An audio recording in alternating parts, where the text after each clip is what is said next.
दोस्तों, दामन मोहाड़ नदी के पहाड़ों में खूबसूरत सी जगह है जिसका नाम है बाबा नाड़े वाला। नली शहर से लेकर बाबा नाड़े तक जाने के लिए तकरीबन 1 घंटा लग जाता है। और ये रास्ता गाड़ी और मोटरसाइकिल के लिए मौजूद नहीं है, ये रास्ता सिर्फ पैदल ट्रैकिंग के लिए है। तो हमने भी आज बाबा नाड़े पर जाने का प्रोग्राम बनाया है और आज के इस सफ़र में मेरे साथ अमजद, अंसर, हसरत एंड उमैर शामिल हैं।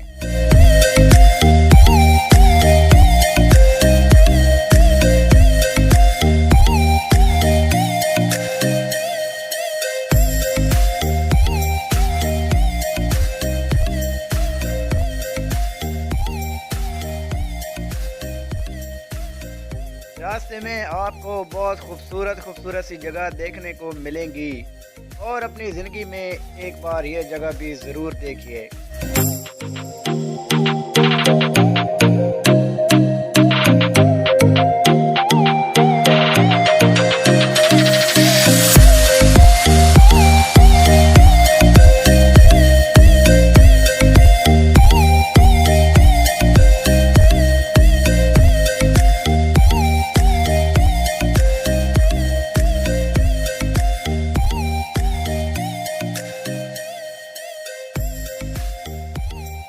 यहाँ पर जाने के लिए एक ऐसे आदमी को साथ लेकर जाएं जिसको पहले रास्ते का पता हो।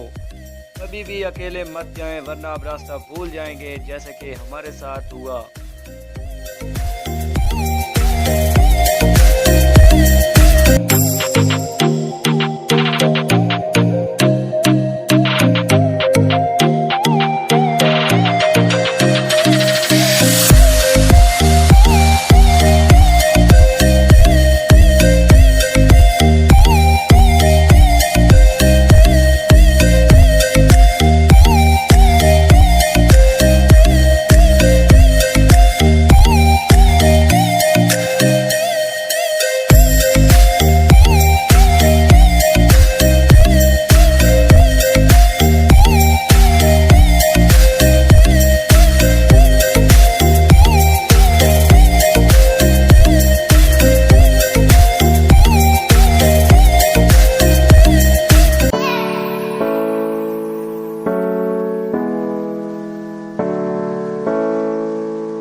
बाबा नाड़े पर जाने के लिए साथ में दोपहर का खाना और पानी साथ लाजमी ले जाएं, नहीं तो आपको बहुत मुश्किलात का सामना करना पड़ेगा, क्योंकि बाबा नाड़े पर पानी और खाना दस्तयाब नहीं हो सकता।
दोस्तों, आज का दिन हमने बहुत खूब एंजॉय किया और एक यादगार दिन के साथ हमारी वापसी हुई।